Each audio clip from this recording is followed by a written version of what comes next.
Hey guys, I just wanted to apologise because as you can see I'm currently on holiday in Croatia. We batch recorded a bunch of episodes right before I went away, and unfortunately some issues happened with the audio, so we can't use the proper audio. We have to use the audio from the camera mic. The answers are still there. We wanted to release the episodes and provide that value, but the audio quality might not be quite as good as it usually is. So thank you for bearing with us, and I will see you when I get back home. In today's episode, I talk about how to find the perfect business partner.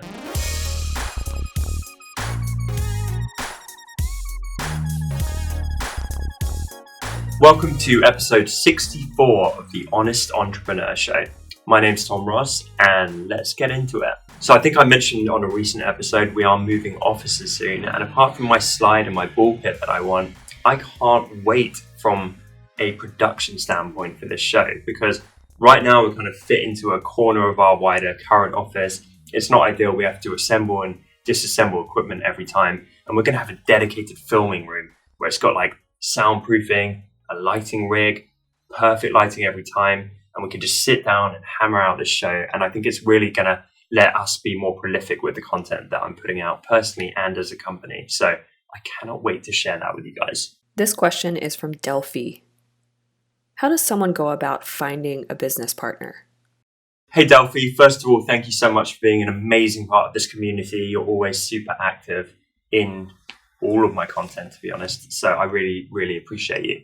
And I like this question. I don't think I've covered anything like this on the show so far. And it is something that I've got some good experience with.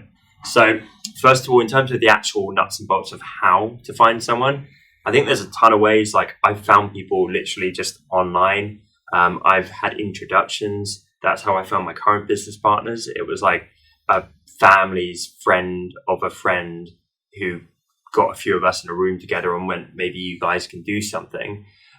So that was nice. You know, that worked well, having that kind of in-person introduction.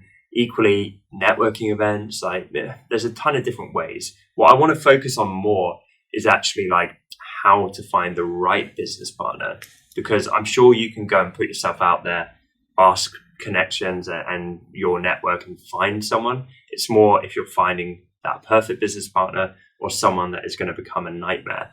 And I like to think that I've had both, because as I say, right now I'm very blessed with my current business partners. They're fantastic people, really supportive. The whole thing works well. We complement each other, and that's great.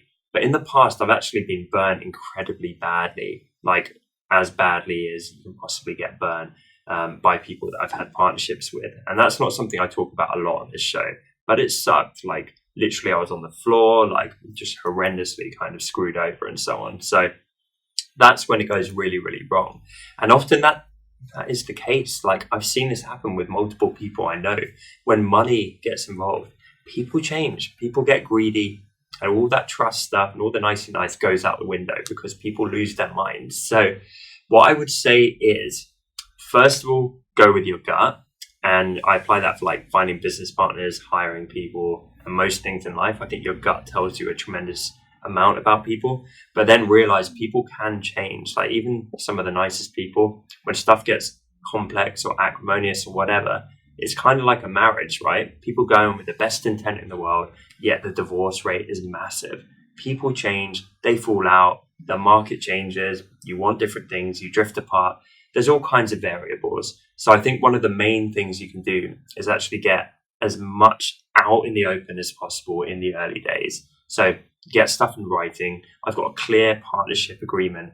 Everyone's signed in the early days. And we did that like from day one. So that talks about like what happens if there's disputes.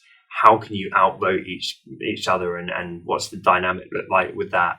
It talks about like who has majority control of the company, that kind of thing. It talks about just endless nuts and bolts, like what happens even if people die, like who gets their stake in the company, all that kind of stuff. So I would actually get a solicitor or someone like that involved early on. I would get everything in writing so it's indisputable. You can hold that up, whether things are going great or whether they're going terrible. You've got that backup, and that's not selfish. You know, the other party or parties should equally have that protection. So everyone should be on the same page. Everyone should be bought in and happy with what they're signing. And equally, I think it's good, even with the less tangible stuff that you can't sign away, just to have those conversations, just to say, have we definitely got the same vision? Let's have open conversations like, what if this happened? What if things went over in that direction? And try and record some of that stuff as well. So it might not be in a legal document, but literally having the conversation and almost taking like a minute of that meeting at the end and saying, okay, so we've kind of agreed, we all want this same thing. If XYZ happened, we're all pretty much in agreement that we'd want to respond in this way. And then at least if that does happen, it's not an out the blue like, oh no, this is a total surprise. Because I've seen that too, where it's like, it's all rosy at the start, but then a curveball comes along and suddenly one person wants to do one thing. The other person's like, oh, hell no, like my mind's in a completely different place. I think it's better to have those conversations. So again, using like the marriage example, it would be like getting married to someone and then 5 years in, you have the conversation about having kids and find out one of you really wants them and the other one doesn't. So it's better in the dating period to have those conversations, i.e. have it at the start. My one caveat here would be, you don't want to get frozen. So you don't want to endlessly have these conversations and be tied up in all kinds of legal stuff before you've even got started. Don't be that girl, no one likes that person. Like, I'm super careful. I go through everything with a magnifying glass now because I've had my fingers burnt in the past, but equally I like to move quickly. So it's like, have those conversations, get the partnership agreement signed, get everyone nice and legally covered and protected as much as you can, but then get on with actually building the company. Don't be tied up and in the weeds for that stuff, because it's going to slow you down and put a sour taste in the mouth rather for everyone involved, if actually you're getting into this horrible, distrustful stuff for endless amounts of time. So do it for the right reasons, to protect each other, to look out for each other, to have an aligned vision, but then, get it done and just crack on with building what you want to be building. And on a final note, realize business partners can be one of your biggest assets. There are so many days, and I've had some recently, where you think, man, I just couldn't do this alone. And having someone to bounce off and like vent ideas to and just talk things through is such an incredible asset, because being a leader is very, very lonely at the best of times. Being an entrepreneur can be very lonely.